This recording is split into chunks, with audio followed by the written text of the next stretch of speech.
আমাদের দেশে নেতার ছেলেরা বিদেশে পড়ে আবার নেতা হয়ে দেশে ফিরে আসে, আর যারা পড়াশোনা করে বিশ্ববিদ্যালয়ে কষ্ট করে মাথার ঘাম পায়ে ফেলে পড়াশোনা করে, তারা হচ্ছে নেতার ছেলের পিছনে, তারা হচ্ছে কামড়া খেতে তাদের হচ্ছে একাডেমিক জীবন শেষ করতে হয়। আমরা চাই না আর বিশ্ববিদ্যালয়ে মাদার পার্টির সার্ভ করার জন্য কোনো ছাত্র সংগঠন তৈরি হোক। আমরা চাই না এই মাদার পার্টির পারপাস সার্ভ করার জন্য বিশ্ববিদ্যালয়ে কোনো লাঠিয়াল বাহিনী তৈরি হোক।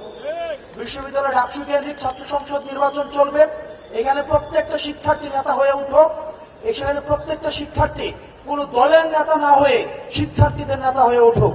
আমরা আর ফেসিজমকে, আমাদের এই বিভাজনের মধ্য দিয়ে ফেসিজম আমাদের মধ্যে আবার গড়ে উঠুক, সেটা আমরা চাই না।